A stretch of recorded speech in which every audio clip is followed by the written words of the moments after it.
Buen día. El día de hoy les voy a hablar sobre los derivados financieros. Son instrumentos o contratos financieros cuyo valor está basado en el precio de uno o más activos, que son denominados comúnmente como activos subyacentes. Se pueden transar en dos grandes grupos. Dentro de esto tenemos los derivados estandarizados y los derivados no estandarizados.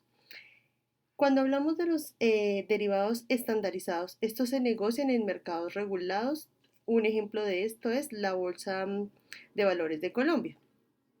Y sus condiciones son fijas, tales como el tamaño del contrato, el vencimiento, el tipo de garantía, el método de liquidación. Estos ya están predeterminados.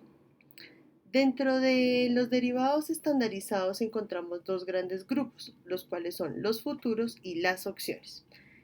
Cuando hablamos de los futuros, estamos hablando de que es un derivado donde se pacta la compra o venta de un activo en una fecha futura, a un precio ya determinado que tiene unas características que están predeterminadas, las cuales son definidas por la Bolsa de Valores de Colombia en conjunto con los participantes del mercado. A su vez, dentro de los futuros tenemos ejemplos base como los futuros de tasa de interés, de los cuales tenemos los DTs de bono nacional, DTs de referencias específicas, de inflación y futuros OIS sobre el IBR. También se tienen los futuros de tasa de cambio, ya sea de TRM y de TRS. Una característica importante de los futuros es que estos se negocian en mercados regulados y su nivel de riesgo es medio alto. Con respecto a el derivado de opciones, es un derivado donde el comprador adquiere el derecho, pero no la obligación, ya sea de compra, que llaman call, o de vender, que es put.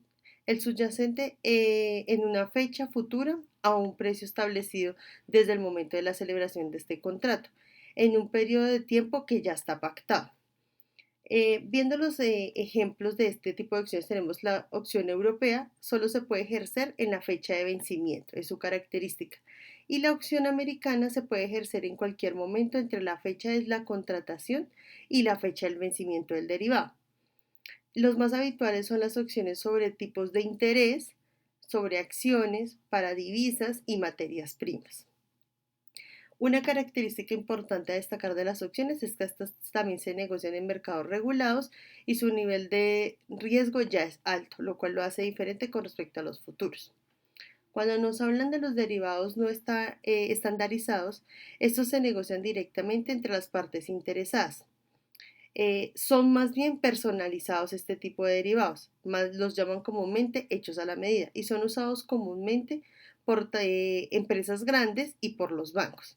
También se les conoce como derivados OTC por sus siglas de Over the Counter. Dentro de estos derivados no estandarizados encontramos dos grandes grupos, los forward y los swap. Los forward es un derivado que es formalizado por un contrato entre dos partes. Se hace de acuerdo a la necesidad, ya que se compra es para comprar o vender una cantidad del subyacente en una fecha futura. Adicionalmente se fija la fecha, las condiciones del instrumento, el valor, entre otros ítems. De los ejemplos a destacar de los forward tenemos por modalidad de liquidación, los full delivery. Estos tienen características que es la entrega física del activo subyacente cuando se llega al vencimiento, non-delivery, se liquida financieramente en efectivo sin entrega del activo subyacente, usando la diferencia entre la tasa que fue pactada inicialmente y la tasa del mercado que esté al momento del vencimiento. También tenemos por modalidad de subyacente.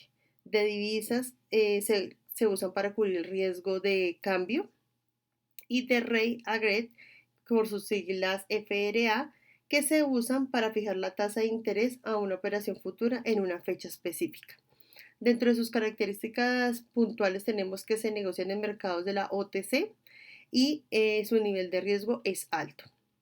Por último tenemos el derivado swap. Es un derivado que se formaliza en un contrato entre dos partes donde se determina la obligación bilateral para el intercambio de flujos de dinero futuros en un periodo determinado con unas condiciones que ya están preestablecidas. Si se dan cuenta, se parece mucho a los forward. Sin embargo, una característica principal que los diferencia es que el forward hay un pago o un intercambio, mientras que en el swap hay múltiples pagos o intercambios. Volviendo a los swap, de los ejemplos tenemos swap de tasa de interés, de divisas, de incumplimiento crediticio, de inflación, de materias primas y de acciones. De sus características a destacar está que se negocian en mercados regulados y su nivel de riesgo es bastante alto. Gracias.